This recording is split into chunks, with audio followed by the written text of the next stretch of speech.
Hi Ghazala, welcome on your PDR. Yeah, thank you, sir. Ghazala, आपको many congratulations not for getting selected in one prestigious job but two prestigious jobs of your own state. लोगों को एक job नहीं मिलती और आपकी selection दो दो बहुत ही अच्छी जॉब्स में हुई है बिहार पब्लिक सर्विस कमीशन में। एक आप सिलेक्ट हुई हैं एज असिस्टेंट एनवायरनमेंट इंजीनियर एडब्ल्यू बिहार पब्लिक सर्विस कमीशन में, और दूसरा आपकी जॉब लगी है आईटीआई वाइस प्रिंसिपल। तो बहुत बहुत Yes, कंग्रेचुलेशन sir. आपको गजाला। Thank you, sir. Thank you so much. गजाला, आपकी जर्नी थोड़ी सी मैं अभी आपसे डिस्कस कर रहा था before I started recording the session. तो मेरे को पता लगा आपकी बहुत ही जो आपकी जर्नी है वो इंस्पिरेशनल जर्नी है और बहुत ही मोटिवेशनल रहेगी कैंडिडेट्स को जो अपनी लाइफ में किसी अच्छी जगह पहुंचना चाहते हैं, और प्रॉब्लम हर कोई फेस करता है। तो Yes. मैं आपकी ये पूरा इंटरेक्शन आपका रिकॉर्ड करूंगा सो दैट हम स्टूडेंट्स को बता पाएं कि कोई भी अच्छी चीज के लिए मेहनत कितनी इंपॉर्टेंट है। तो स्टार्ट करते हैं आपकी बैकग्राउंड से। आप मेरे व्यूअर्स को बताएं कि आप कहाँ से हैं, आपका बेसिक्स जो इनिशियल स्कूलिंग कहाँ से हुआ, फिर आपने ग्रेजुएशन कहाँ से किया, और उसके बाद की क्वालिफिकेशन आपकी कैसी रही, और फिर कब आपने डिसाइड किया। तो ये जर्नी थोड़ी सी आप बताएं। Yeah, sure, sir. Thank you, sir. Thank you so much sir. मैंने अपना जो मेरा 10th क्लास का जो भी मेरा एकेडमिक क्लासेस था वो मैंने अपना भोजपुर डिस्ट्रिक्ट से ही कंप्लीट किया था। देन आफ्टर मैंने 12th अपना कॉलेजेस महंत महादेवा महिला कॉलेज आरा से कंप्लीट किया, वो भी मेरे होम डिस्ट्रिक्ट में ही है। और फिर उसके बाद मैंने डिसाइड किया कि मुझे इंजीनियरिंग करना है, क्योंकि मेरे एल्डर ब्रदर भी इंजीनियरिंग करते थे, तो मेरे पापा का था कि चलो तुमको भी इंजीनियरिंग करना है।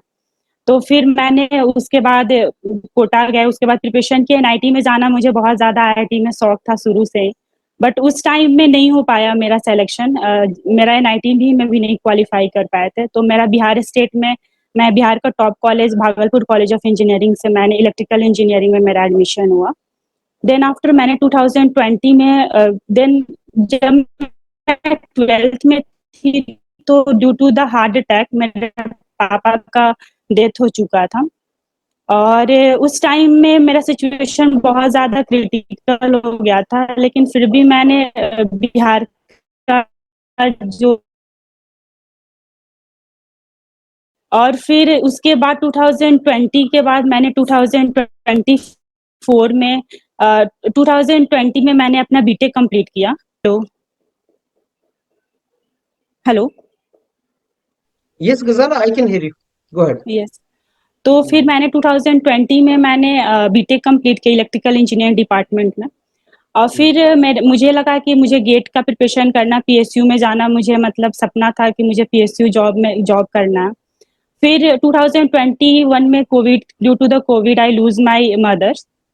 और उस टाइम में सिचुएशन ऐसा था कि या तो फिर मुझे पूरी तरह से मैरिड, उस समय पूरा सोसाइटी का भी प्रेशर था कि तुमको शादी कर लेना चाहिए। घर में मेरे दो बड़े भाई थे जो कि एक एयरफोर्स में है और एक सीनियर सेक्शन इंजीनियर है। एक छोटा भाई है जो अभी इंजीनियरिंग कॉलेज में उसका अभी एडमिशन हुआ है, बिहार का ही। तो उस टाइम में था कि चलो शादी कर लेते हैं, एज भी हो गया है, सारा सोसाइटी का प्रेशर था। बट उस टाइम में फैमिली काफ़ी सपोर्टिव थी कि नहीं तुमको पढ़ना है तो देन तुम पढ़ाई करो। तो मेरा भी शुरू से था कि चलो पढ़ाई कर लेते हैं। तो उस टाइम में मैंने फिर से गेट में अपना स्टार्ट किया प्रिपरेशन के लिए। देन 2022 में मैंने मेरा गेट स्कोर तो बहुत अच्छा नहीं था, 350 था मेरा GATE score. All over India rank मेरा था 10,000 था। बट उस टाइम में 2022 में आया था ये मेरा स्कोर। उसके बाद मैंने काउंसलिंग अटेंड की, फिर एनआईटी जमशेदपुर मेरा मिला, पावर इलेक्ट्रॉनिक्स एंड ड्राइव। फिर मैंने वो एडमिशन ले लिया कि चलो कम से कम एक पाथ तो मिल जाएगा हमको पढ़ने के लिए, क्योंकि उस टाइम में जो घर का कंडीशन था बहुत ज़्यादा खराब था। तो फिर भैया बोले कि नहीं चलो तुम एडमिशन ले लो, एटलीस्ट थोड़ा सा डिस्ट्रैक्ट होगी, पढ़ाई का माहौल मिलेगा। तो फिर मैंने उस टाइम में एडमिशन ले लिया। फिर मेन तो था कि जॉब करना है, बट एमटेक करना मतलब वो था कि इस माहौल से थोड़ा अलग जाना था। जो अभी घर का वैसा फाइनेंशियल कंडीशन भी नहीं था कि हम कहीं पे रह के कोई कोचिंग वगैरह अफोर्ड कर पाए उस टाइम में। तो फिर वो था कि चलो ठीक है कोई नहीं, कर लेते हैं। तो उस टाइम में मैंने किया। तो फिर 2023 में मेरा क्वालकॉम में इंटर्नशिप हुआ। मेरे सिर्फ कॉलेज में मेरा ही सिर्फ हुआ था, मैं सिंगल ही लड़की थी जिसका मेरा क्वालकॉम में इंटर्नशिप हुआ था। तो फिर मैं गई वहाँ पे, 11 मंथ का मेरा इंटर्नशिप था। देन आफ्टर मेरा पीपीओ नहीं मिला था। हम्म पीपीओ नहीं मिला था कि वो थोड़ा मैनेजर कुछ और बोल रहे थे कि सीट नहीं है, फिर डायरेक्टर के पास जाओ, वो बोल रहे कि फीडबैक अच्छा नहीं है, मतलब एग्जैक्ट रीजन मुझे पता नहीं चला। वो बोले कि आप एक काम कीजिए, एज अ कॉन्ट्रैक्ट पे काम कर लीजिए नोएडा वाले क्वालकॉम में, आपको जब वैकेंट सीट रहेगा तो मैं आपको एब्जॉर्ब कर लूंगा। हम्म और मेरा डोमेन भी नहीं था, वीएलएसआई के थ्रू मैं गई थी, मेरा एनालॉग थोड़ा स्ट्रांग था उस टाइम में। तो उस टाइम में फिर भी मैंने बहुत कोशिश किया था वहां पे कि चलो कर लेते हैं, पढ़ना हम्म भी स्टार्ट कर लिया था। हम्म फिर उसके बाद मुझे उस टाइम में मैंने डिसीजन लिया, मेरे फैमिली काफी सपोर्ट की उस टाइम में कि नहीं चलो तुमको गवर्नमेंट में जाना है तो फिर तुम्हें स्टार्ट कर लो अपना प्रिपरेशन। फिर अब हम्म उस टाइम में ये था कि पैसा कहाँ से आएगा रहने के लिए, क्योंकि घर पे तो पॉसिबल नहीं है कि आप पढ़ाई कर हम्म सको। तो हम्म फिर फ्रेंड थी जो पीजीसीआईएल में थी, उन्होंने हम्म वो बोली कि एक काम करो तुम मेरे पास आ जाओ, मैं वहां पे रह के तुम प्रिपरेशन स्टार्ट करो गेट का। हम्म तो फिर वो बुलाई हमको, मैं अगस्त में वहां पे गई थी, 2024 के अगस्त में मैं चली हम्म गई। और हम्म वहां पे गई तो फिर मैं गेट वगैरह का वहीं पे फॉर्म फिल किया। अच्छा उस समय मेरा फिर स्कोर आया था 1500। 1500 मेरा पूरा ऑल ओवर इंडिया रैंक था, 551 मेरा गेट स्कोर था। फिर उसके हम्म बाद एनपीसीआईएल का मेरा ये कॉल आया था, तो फिर मैं आप ही के उस पे योरपेडिया पर ही मैंने ये किया था, एनरोल किया था एनपीसीआईएल के लिए। बट मेरा hmm interview up to the mark नहीं गया था क्योंकि मैं प्रैक्टिस बहुत कम कर पाई थी। हम्म तो उसके बाद मैं उसमें भी सिलेक्शन नहीं हो पाया, फिर नालको का भी आया, फिर उसमें भी मैं सेलेक्ट नहीं हो पाई। फिर उसके बाद करते रही, फिर घर का था कि अब नहीं तुमको भेजेंगे 2025 में।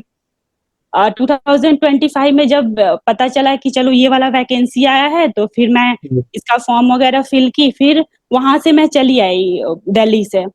फिर हम्म हुआ कि अब कहाँ रहेंगे, पढ़ने के हम्म लिए तो कुछ तो चाहिए, घर वगैरह, या फिर क्योंकि फैमिली था तो वहां पे बच्चे लोग थे तो पढ़ाई पॉसिबल नहीं था। फिर हम्म सिस्टर थी जो अभी पटना में है, तो वो बोली कि एक काम करो मेरे पास आ जाओ, मैं नियर बाई लाइब्रेरी भी है तो तुम उसमें ज्वाइन कर लेना। तो फिर मैं वहां पर गई। 2025 में मैं ये बीपीएससी एई का पेपर था तो मैं फिर वहां पे गई, पटना में ही सेंटर था तो मैं वहीं पे रह गई। फिर हम्म उसी लगातार मेरा एई का भी पेपर था, फिर एडब्ल्यू का भी था, फिर आईटीआई वाइस प्रिंसिपल का भी था। देन आफ्टर मैं लगा कि जब मैं आईटीआई वाइस प्रिंसिपल का देकर आई थी तो मेरा मार्क्स मैं काउंट की थी तो 103 आ रहा था मेरा मार्क्स। तो हम्म मुझे लगा कि हो जाएगा क्योंकि पिछले बार 70 गया था, मतलब मेरे कैटेगरी का, और जनरल का गया था 90 के हम्म आसपास गया था। कितना भी हम्म जाएगा तो मेरा था कि हो जाएगा। फिर मैं प्रिपरेशन उसी टाइम मैं योरपेडिया ज्वाइन कर ली थी ये इंटरव्यू के लिए। हम्म फिर मैं वहीं पे रह के इंटरव्यू का भी प्रिपरेशन की। फिर बट हम्म एडब्ल्यू का था कि मेरा 265 मेरा मार्क्स आ रहा था आउट ऑफ 400। हम्म बट इसमें मेरा थोड़ा डायलेमा था, बट ऐसा हुआ कि जब रिजल्ट आया तो पता चला उसमें भी मेरा सिलेक्शन हो गया, उसका कट ऑफ 227 ही गया था। हम्म तो मेरा मतलब अच्छा स्कोर था, मैं जनरल से ही सेलेक्ट हुई थी, मतलब एडब्ल्यू वाले में। हम्म तो फिर उसके बाद अब इंटरव्यू के लिए मैं दोनों के लिए योरपेडिया चूज की। हम्म फिर उसके बाद मैं बहुत ज्यादा पूजा मैम को मैं स्पेशल थैंक्स बोलूंगी क्योंकि उन्होंने बहुत ज्यादा मेहनत किया है। मतलब कभी मैं फ्रस्ट्रेट होती थी तो उन्हीं से शेयर करती थी कि मैम। और जब मैं आईटीआई वाइस प्रिंसिपल का इंटरव्यू देकर जब मैं आई थी तो मैं काफी हम्म ज्यादा फ्रस्ट्रेटेड थी क्योंकि मेरा बहुत अच्छा इंटरव्यू नहीं गया था। हम्म थोड़ा सा मेरा लास्ट में था, इवनिंग वाला सेशन था, तो मैं उसके बाद मैं एडब्ल्यू वाले का रेगुलर हो गई थी। हम्म पूजा मैम से ये बात भी हुआ था कि मैम मेरा अच्छा नहीं गया, मेरा नहीं होगा सिलेक्शन। वो फिर पूछी थी कि क्या क्या क्वेश्चन पूछे, फिर वो बोली कि ऐसा नहीं है, तुम ऐसे नहीं बोलो नहीं होगा मेरा, क्योंकि हो सकता है कि वो बेसिक क्वेश्चन नहीं हो, वो किसी से भी ना बने। तो फिर वो चीज वो काफी अच्छे से हमको मोटिवेट की थी फिर। Yes. Okay okay. So Gazala, आपका सारी स्टोरी जो है वो ये है कि अच्छा, आप कुछ बता रही थी जो मिस हो गया मेरे से, कि आपके father, when did you lose your father? Sir जब मैं 12th में 2014 में मैंने अपने पापा को लूज किया आप twelfth due to the class में हार्ट थे? अटैक। यस, उसमें मैं 11th में थी, 12th में एंट्री करने वाले थे। और हम्म उसके पहले मैं अपने मेरी सिस्टर थी एक, मेरे से एल्डर थी, उनका शादी हो गया था। उनका प्रेगनेंसी था उस टाइम, वो भी डेथ की थी। जस्ट 1 मंथ बाद मेरे पापा वो हुए थे हार्ट अटैक की वजह से। आपकी बड़ी सिस्टर भी उन्हीं उसी टाइम पे उनकी डेथ हो गई? हाँ, 2014 में वो अप्रैल में हुई थी, मेरे पापा मई में हुआ था। हम्म। अच्छा, और आप जब ग्रेजुएशन की 2020 में आपने ग्रेजुएशन किया और उसके बाद आपके मदर का डेथ हो गया?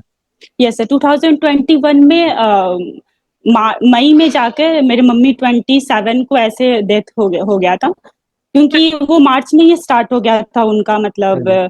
बहुत ज्यादा प्रॉब्लम हुआ उस टाइम में कि फिर हम्म। बहुत उस टाइम में सिचुएशन ऐसा था कि लग रहा था कोई बचेगा ही नहीं फैमिली में। तो फिर उस हम्म। टाइम में बहुत ज्यादा सिचुएशन खराब हो गया था, खराब हो फिर गया था। सारे घर वाले को भी कोविड हो गया था। हम्म।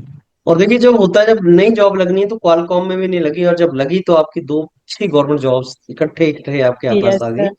कि जब आप एक्सपेक्ट करते हैं कि साहब क्वालकॉम में तो मेरा हो जाना चाहिए, उसमें नहीं हुआ। और जब आप यस सर। सोचते हैं कि साहब शायद असिस्टेंट एनवायरनमेंट इंजीनियर मेरा ना हो, तो उसमें यस आपका सर। हो गया।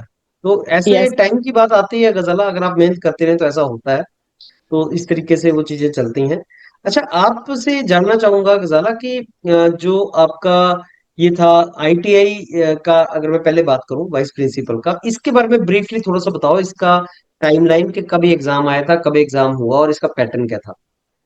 Yes sir. सर ये आया था मई में के अप्रोक्स में आया था, इसका फॉर्म फिलिंग वगैरह का। और उसका ओके। एग्जाम हुआ था जुलाई में, हुआ अगस्त में हुआ था, 17 अगस्त को हुआ था उसका एग्जाम। 2025 में?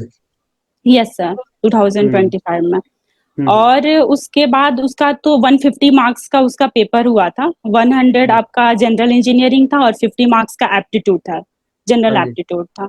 हम्म। और फिर उस टाइम में मतलब मेरा तो इलेक्ट्रिकल डिपार्टमेंट था, तो इलेक्ट्रिकल से काफी कम क्वेश्चन आए हुए थे, मात्र 20 क्वेश्चन थे आउट ऑफ 100। और हम्म। ज्यादा वेटेज तो सिविल का था और इसका मैकेनिकल का था। तो मैं हम्म। यूट्यूब वगैरह से भी उस टाइम में, सर आप भी चला रहे थे, सर एक थे वो हम्म। क्रैश करके कोर्स भी चला रहे थे, तो मैं यूट्यूब पे हम्म। उसको भी फॉलो की थी। सर से हम्म। बहुत सारा क्वेश्चन भी मैच किया था उस टाइम में। हम्म। तो मैं ओके। इधर से उसके अकॉर्डिंग मैं प्रिपरेशन अपना कंटिन्यू की। हाँ। हम्म। उसके बाद फिर अगस्त में ये हुआ, फिर नवंबर के स्टार्टिंग में रिजल्ट आ गया था, हम्म। 2 नवंबर को रिजल्ट। कितना कट ऑफ वगैरह गया था इसका, आईटीआई आईटीआई का वाइस प्रिंसिपल का? सर 93 गया था ईबीसी का, मेरा जो अच्छा। कैटेगरी था। और हम्म। 102 गया था जनरल फीमेल का। अच्छा। हम्म। अच्छा, अब इसका मेरे को आईटीआई वाइस प्रिंसिपल के इंटरव्यू के बारे में थोड़ा सा डिटेल में बताओ, कि इंटरव्यू में उन्होंने क्या पूछा था, कब इंटरव्यू हुआ, कौन सी डेट को हुआ, कहाँ पे इंटरव्यू हुआ, और कितने लोग बैठे थे, और कैसे गया इंटरव्यू? Yes sir. सर मेरा जो इंटरव्यू था वो 17 मार्च को था। मेरा हम्म। इंटरव्यू स्टार्ट तो 10th से ही हो गया था, बट मेरा जो रोल नंबर था वो 17 को हुआ था। हम्म। तो मेरा हम्म। सेकंड सेकंड शिफ्ट में था, इवनिंग वाले शिफ्ट में, मेरा सबसे लास्ट में था मेरा इंटरव्यू। उसके वजह से मैं थोड़ा काफी ज्यादा वो हो हम्म। गई थी, वेट करते करते थोड़ा सबसे हम्म। लास्ट मैं ही कैंडिडेट थी। मेरा फाइव हम्म। फाइव पीएम के अप्रोक्स में मैं इंटरव्यू हॉल में मैं एंट्री किए थे। ओके। तो उस टाइम में जो पैनल में लोग थे वो 5 थे, एक चेयरपर्सन थे और 4 इंटरव्यूअर थे। तो ओके। जैसे मैं एंट्री की तो फिर मैं विशेष की, उस टाइम गुड इवनिंग हो रहा था तो मैंने गुड इवनिंग किया।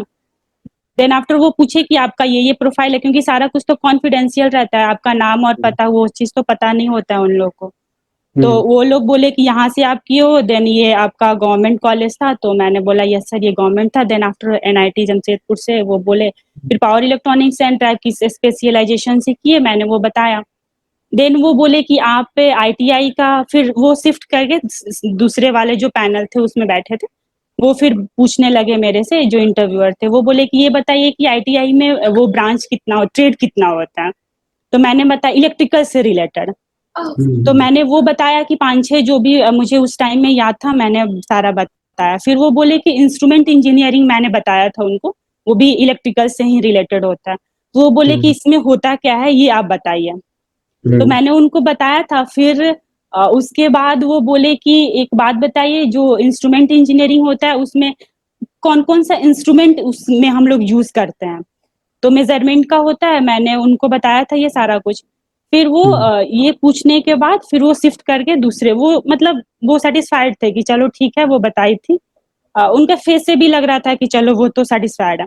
बट वो फिर हम्म। से शिफ्ट किए टेक्निकल वाले सेशन, जो भी वो सर थे। तो वो फिर पूछे कि एक बात बताओ कि जो सोलर पैनल में हम लोग जो केबल यूज करते हैं वो हम्म। कितना डायमीटर का होना चाहिए। हम्म।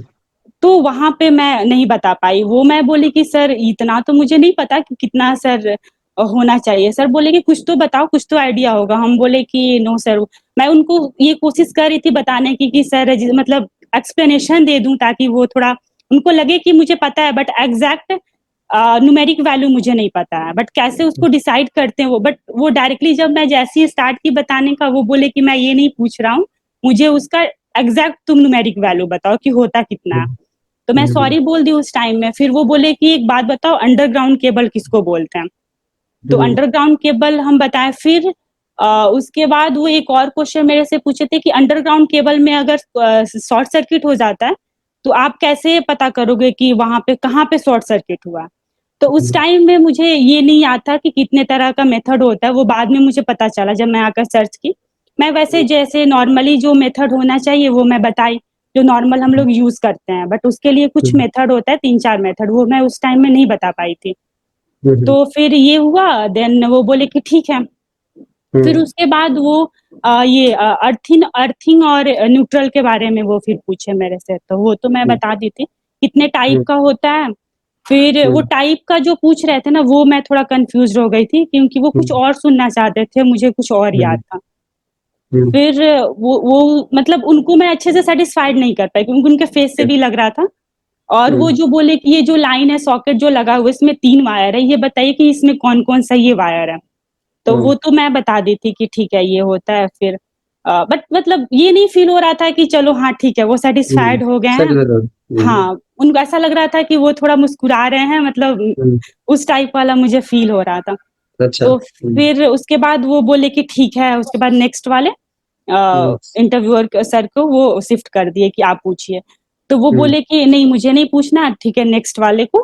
फिर वो आईटीआई के रिगार्डिंग पूछे कि ये हम्म। बताइए कि गर्ल्स को इम्प्रूव करने के लिए आप क्या करोगे, गर्ल्स रेशियो हम्म। को इम्प्रूव करने के लिए। आईटीआई हम्म। कॉलेज में तो गर्ल्स रेशियो काफी कम होती है।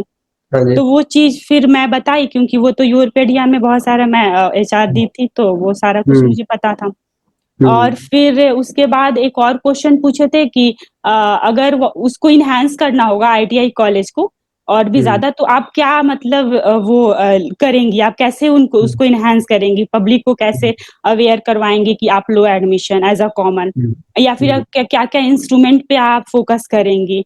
तो वो हम्म। चीज मैं बता दी थी उनको। तो फिर हम्म। जैसे मैं ये बताई, शायद टाइम बहुत ज्यादा हो गया था।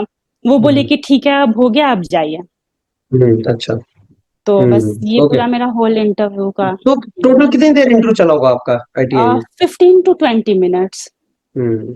तो ये वहीं पे हुआ था जो पब्लिक सर्विस कमीशन था? यस सर, वहीं पे हुआ था। हम्म। अच्छा जरा, तो आपका मार्क्स कितने पता लग जाते हैं, कितने इंटरव्यू में मिले हैं आपको? हाँ यस सर, अब तो पता चल गया, मेरा 13 में 18 मार्क्स मिला। 18 मार्क्स 18, यस सर, बहुत अच्छा आउट ऑफ मार्क्स। 13। 30? 30 30 30 में से, 30 में से? यस। यस सर, 30 अच्छा, में से 18। तो ये अच्छा है कैसा है, मतलब बाकियों को के कंपैरिजन नहीं, में कैसा है? क्योंकि 24 भी बहुत सारे लोगों को मिला है, 23 अच्छा। हाईएस्ट आई थिंक, 24 25 मिला है। अच्छा। अच्छा। हाईएस्ट इतना गया। बट मेरा वही था कि मेरा नहीं होगा सिलेक्शन क्योंकि मेरा इंटरव्यू अच्छा नहीं गया। मतलब मैं उनको सेटिस्फाइड नहीं कर पाई थी। उनका जो मुस्कान चांद था, वो स्माइल जो भी कर रहे थे, वो बहुत ज्यादा गंदा वाइब्स दे रहा था। लग रहा था जैसे कि इसको कुछ नहीं आता, बस आ गई है। तो क्या लगता है कहाँ पे गलती रह गई? आई थिंक वो चीज थोड़ा प्रैक्टिकल हमको और भी मेहनत करना चाहिए था। थोड़ा हम्म। हमको प्रैक्टिकल वे में देखना चाहिए था, जो भी हम्म। इलेक्ट्रिकल का जो भी मैं अपने अकॉर्डिंग तो बहुत ज्यादा मेहनत करके गई थी। बहुत ज्यादा हम्म। यूरोपेडिया पर भी बहुत सारा सेशन हम्म। लगाई थी, बट अंडरग्राउंड केबल कहीं मैं पढ़ी ही नहीं थी। वो चलिए, कई बार ऐसा हो जाता है कि कोई चीज ऐसी आ जाती है जो आपने नहीं पढ़ी हाँ। होती है। दिन गिन की बात होती है। अच्छा जरा फिर एनवायरनमेंट असिस्टेंट एनवायरनमेंट इंजीनियर के बारे में बताओ, ये एग्जाम का टाइमलाइन बताओ, कब हुआ था का, और कब इसका पैटर्न हुआ था, और इसका वही चीज जो आईटीआई के लिए बताया वो असिस्टेंट एनवायरनमेंट इंजीनियर के लिए भी बताइए। यस सर, सर इसका भी फॉर्म आया था वही अप्रोक्स मई या जून के अप्रोक्स में आया हुआ था। हम्म। और उसका एग्जाम जुलाई में हुआ था। जुलाई में हम्म। 26 जुलाई को हुआ था, 26 या हम्म। 27। और हम्म। उसका रिजल्ट तो आया था जनवरी के लास्ट में आया था, 28 या 29 जनवरी को आया था। देन हम्म। आफ्टर वो लोग इंटरव्यू कराए थे, जून में कराए थे। हम्म। जून में मेरा इंटरव्यू था, 12 जून। अच्छा, हाँ, 12 जून था मेरा इंटरव्यू इसके डेट। एग्जाम पैटर्न कैसा था, असिस्टेंट इसका एनवायरनमेंट इंजीनियर? एग्जाम पैटर्न 400 का क्वेश्चन, 400 नंबर का क्वेश्चन था। हम्म। दो फेज में ये लोग करवाए थे। एक जो था वो मैथ्स था और रीजनिंग था, वो हम्म। 100 मार्क्स का था। नेगेटिव मार्किंग भी था 1/3। हम्म। और फिर वो 100 मार्क्स का था और 100 क्वेश्चंस थे और 2 घंटे का टाइमिंग था। और हम्म। देन आफ्टर जो 300 का जो क्वेश्चन था वो टेक्निकल था, प्योरली टेक्निकल अपना सब्जेक्ट था। और अच्छा। वो भी टू टू टू 2 आवर का ही था वो भी। और हम्म। उसमें एक क्वेश्चन 3 मार्क्स का था, तो अच्छा। टोटल 300 मार्क्स का हुआ। तो हम्म। ओवरऑल 400 मार्क्स का मेरा ये वाला एग्जाम हुआ था, असिस्टेंट इन्वायरमेंट इंजीनियर का। और उसमें कट ऑफ कितनी गई होगी रिटर्न में? उसमें सर कट ऑफ जो गया था रिटेन का, मेरा जो कैटेगरी था ईबीसी में 227 गया था गर्ल्स के लिए। हम्म। और अच्छा। रिजर्व के लिए 249 गया था। अच्छा। और आप इलेक्ट्रिकल की थी, तो आपको ऐसा तो नहीं लगा कि सिलेबस कुछ और मैं तैयारी कर रही हूँ एज नो इलेक्ट्रिकल? सर, ये टेक्निकल तो काफी अच्छा था। मैंने जो भी स्कोर किया था वो टेक्निकल में ही किया था। अच्छा। और नॉन टेक था जो मैथ्स था, प्योरली मैथ्स 50 मार्क्स का था, इंजीनियरिंग मैथमेटिक्स था। और 50 मार्क्स में आपका क्वांट, रीजनिंग और इंग्लिश वगैरह था। हम्म। सिलेबस तो बहुत अच्छा था, मतलब जो भी था वो बेसिक था। स्टेट हम्म। लेवल का क्वेश्चन था, गेट का तो नहीं था। But hmm. क्वेश्चन अच्छा था। यही था हम्म। कि उसमें नेगेटिव मार्किंग जो दे दिया था ना, इसके वजह से लोग थोड़ा वो हो गए थे। तो फिर इसका रिजल्ट कब आया और इंटरव्यू कब हुआ इसका? सर इसका रिजल्ट तो आया था जनवरी के लास्ट में आया था, 28 या 29 जनवरी। और अच्छा। देन आफ्टर उसका इंटरव्यू हुआ था 12 जून। अच्छा। यस सर, हम्म। 12 जून। और फिर रिजल्ट आया था 3 जुलाई को। रिजल्ट काफी जल्दी दे दिया था इसका, क्योंकि इसका वैकेंसी जो था वो 24 ही निकला हुआ था। अच्छा। यस अच्छा गजाला, तो ये फिर इसके इंटरव्यू के बारे में भी वैसे आप थोड़ा सा बताएं कि कैसा गया था, यस कितने सर। लोग थे और कहाँ पर हुआ था?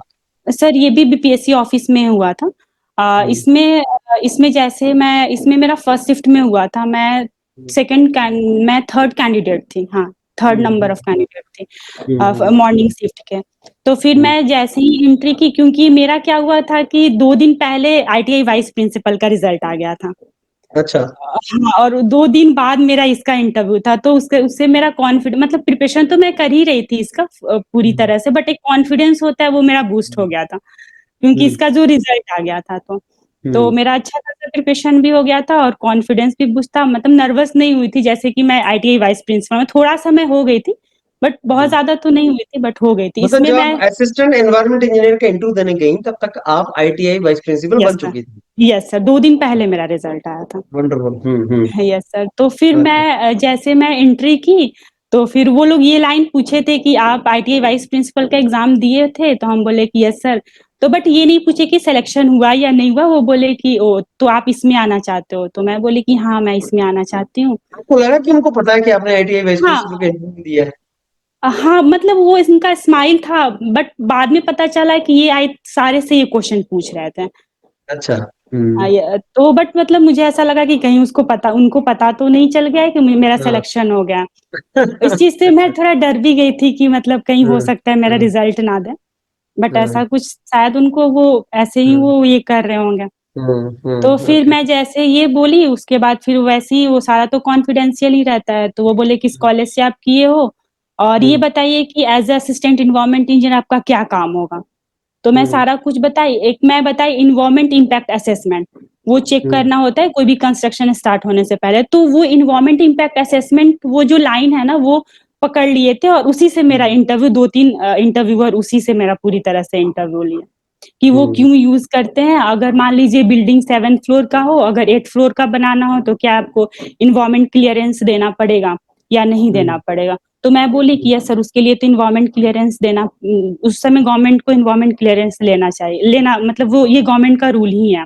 7th फ्लोर पर अलाउ करता है, देन आफ्टर आपको इन्वायरमेंट क्लियरेंस चाहिए। तो हम्म। फिर ये सारा चीज इन्वायरमेंट इम्पैक्ट असेसमेंट से ही 2 3 लोग पैनल में पूछने लगे क्वेश्चंस।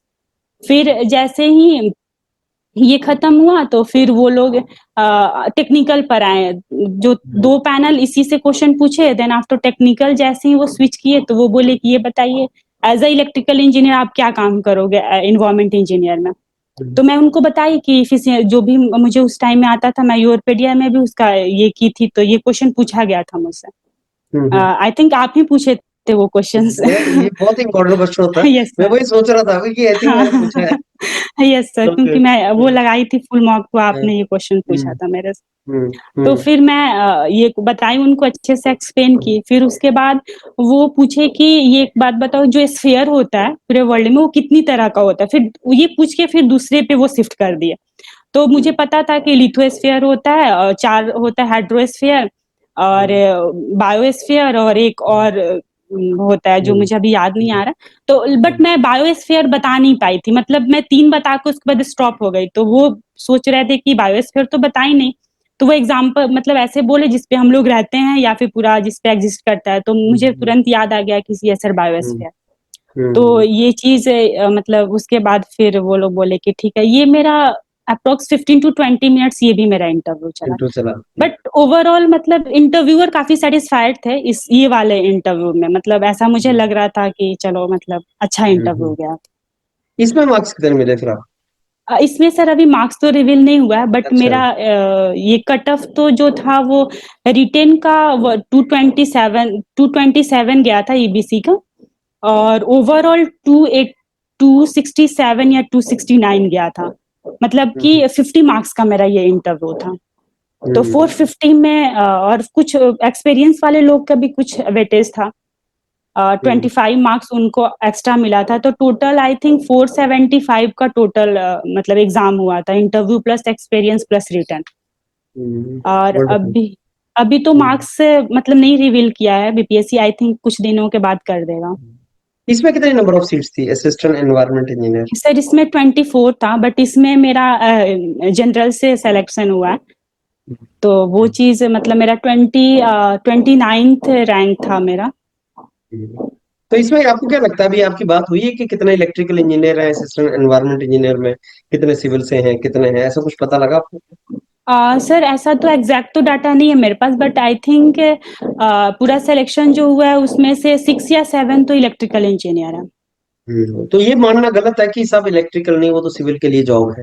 नहीं, इसका ऐसा मतलब नहीं है। इलेक्ट्रिकल। हाँ, इसमें इन्वायरमेंट इंजीनियर वाले लोग भी इसमें एलिजिबल थे, वो लोग भी मतलब इंटरव्यू या अच्छा फिर रिटन गजाला, ये एग्जाम। दोनों जो जॉब्स लगी आपके, आईटीआई वाइस प्रिंसिपल और असिस्टेंट एनवायरनमेंट इंजीनियर, ये दोनों कन्वेंशनल इलेक्ट्रिकल इंजीनियरिंग की जॉब्स नहीं मानी जाती। उसमें असिस्टेंट इंजीनियर इलेक्ट्रिकल जॉब होती है। तो आपको यस क्या सर। लगता है कि ये अपॉर्चुनिटीज और भी आएंगी बिहार में, जैसे आईटीआई की या असिस्टेंट एनवायरनमेंट इंजीनियर की, और जॉब अपॉर्चुनिटीज भी आएंगी? सर जहाँ तक कि असिस्टेंट इन्वायरमेंट इंजीनियर का देखें तो अभी तो काफ़ी ज़्यादा इसको गवर्नमेंट लेकर काफ़ी ज़्यादा इनिशिएटिव ले रही है। तो मुझे ऐसा लगता है कि ये फर्स्ट ही एडवर्टाइजमेंट था इन्वायरमेंट इंजीनियर का। फ्यूचर में तो इसका तो आएगा ही, क्योंकि बहुत ज़्यादा अभी गवर्नमेंट स्कीम वगैरह भी लेकर आई, उसको इम्प्लीमेंट करना, ये सारा काम तो एज असिस्टेंट इन्वायरमेंट वाह। इंजीनियर का ही रहता है। तो हम्म आई थिंक आना चाहिए, क्योंकि अभी इन्वायरमेंट को लेकर काफी ज्यादा हम्म सीरियसनेस भी है गवर्नमेंट को, और हम्म बहुत ज्यादा प्रॉब्लम भी क्रिएट हो रहा है। तो ये आपकी ज्वाइनिंग आ गया अभी इन दोनों में, अभी किसमें नहीं है अभी? नो सर, अभी तो दोनों में किसी में आया नहीं है। पहले डीवी होगा, document verification, then after joining अच्छा। होगा। तो क्या आप कहाँ प्लान कर रही हैं ज्वाइन करने का? सर अभी तो मैं मतलब दोस्त वगैरह से पूछने की कोशिश कर रही हूँ कि which one is better for the girls specially. क्योंकि हम्म मैं प्राइवेट इसीलिए छोड़ी थी कि मुझे मेंटल पीस चाहिए। हम्म क्योंकि उस टाइम मैं खुद को टाइम नहीं दे पा रही थी। पर्सनल लाइफ मेरे पूरी तरह से ये हेल हो चुका था। तो मैं वही चूज करूंगी जो मुझे मेंटल पीस दे, और Obviously। थोड़ा मतलब ऐसा रहे कि मैं अपने फैमिली पर्सनल लाइफ को भी इंजॉय करते हुए जॉब करूं। चलिए बहुत अच्छा गजाला, बहुत ही इंस्पिरेशनल आपकी पूरी बातें, स्टोरी। कोई मैसेज आप व्यूअर्स को देना चाहे लास्ट में?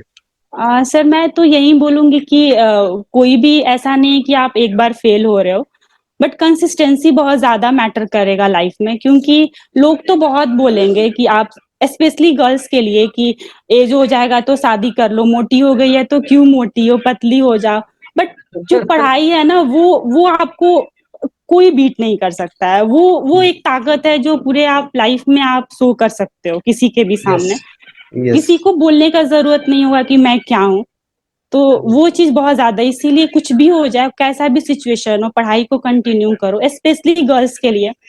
क्योंकि उन लोग के में बहुत ज्यादा प्रॉब्लम फेस करना पड़ता है अभी सोसाइटी को लेकर, अभी जो हम्म थिंकिंग है। तो मैं तो यही बोलूंगी कंसिस्टेंसी और लोगों के बातों को इग्नोर करना सीखो, क्योंकि लोग तो बोलेंगे ही आपको पीछे खींचने के लिए, बट आपका काम है कि आप अच्छे से पढ़ाई करो।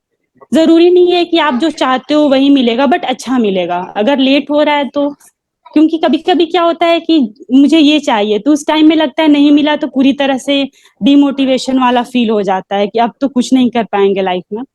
बट ऐसा नहीं है कि अगर आप मेहनत करोगे, कंसिस्टेंसी बहुत ज्यादा जरूरी है लाइफ में, वो होना चाहिए लाइफ में। तो मैं बहुत अच्छे यही पॉइंट्स बोलूंगी। हैं। बहुत अच्छे पॉइंट्स यस हैं, मैम। क्योंकि जब आप सक्सेसफुल हो जाती हैं, जब अपना ड्रीम आप अचीव कर लेती हैं, तो इन चीजों का फर्क भी नहीं पड़ता। लेकिन जब आप यस मैम। स्ट्रगलिंग फेज में होते हैं, तो आपको कई कुछ सुनना पड़ता है।